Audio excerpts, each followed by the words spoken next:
Now it's 6 o'clock. This is Channel 475 Evening News with 7 Anywimmer and acclaimed genius of the reporting arts. Here's your host, Scott Zoltan. Good evening, New Hampshire, Southern County. I'm Scott Zoltan, and tonight we have some breaking news that has just come to our attention. Earlier today, it was reported that the Film Critics Guild of America from Israel has come up with a list of the 3 greatest movies of all time, in order. Tonight I will review these 3 films in their entirety, exploiting their greatness and where they fucked up. These 3 movies were clear top 3, blowing the other thousands of movies out of the water. The 3rd ranked movie on the list, coming in at a stunning 9.98, was Van Helsing, starring Hugh Jackman. Oh, very nice. Now, this story was one of my favorites for several reasons. The first was how this movie was without doubt the greatest story of good versus evil ever filmed. The endless quarrel and incredible grudge between Hugh Jackman and the guy who played Dracula was dank as hell.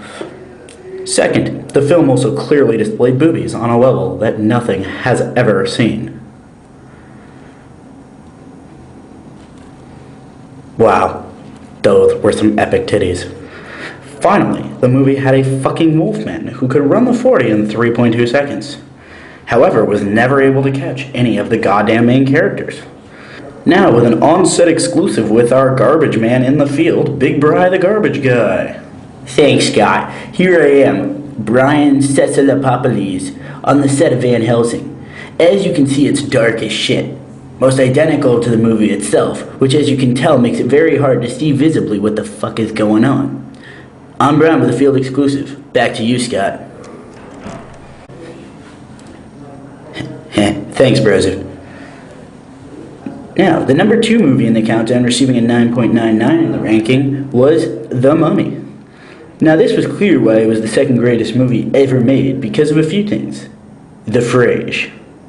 Any movie starring Brendan Fraser automatically deserves the Academy Award for Best Fucking Movie Ever.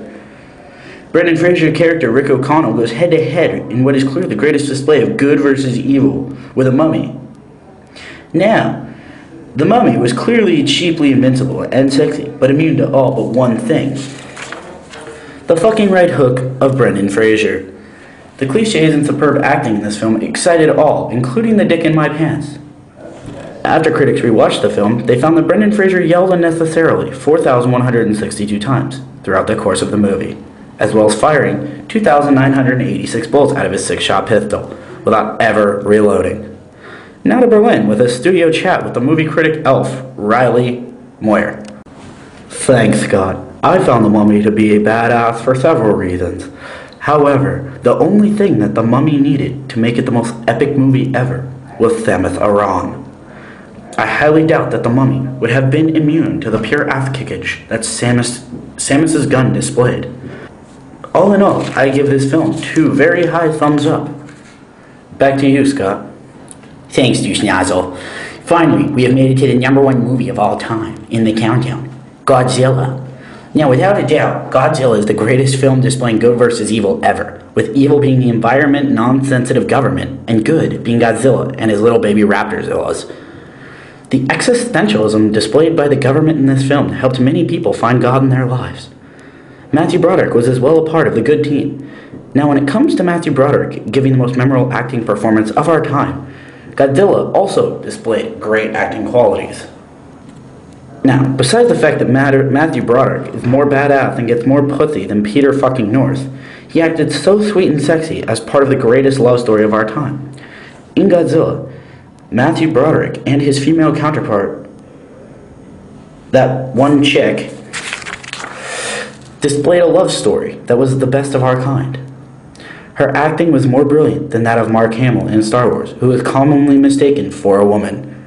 Now let's shoot the camera to Thailand for an exclusive with Godzilla historian expert, Robbie Wilson. Thanks, Scott. Well, this film was very accurate as to the aspect of Godzilla burrowing through pure concrete and steel without cutting himself. Most people don't know that Godzilla's skin is probably made of metal, same as the Lord of the Rings ring. The only way to truly kill Godzilla is to cast him into Mount Doom. And I base this information on pure research. Back to you, Scott. Well, that concludes our news break of the 3 best movies ever. Coming up next is Desperate Housewives, and then that And then following that is Horny Hot Single Women. I'm Scott Zoltan, and thank you for watching the Evening News.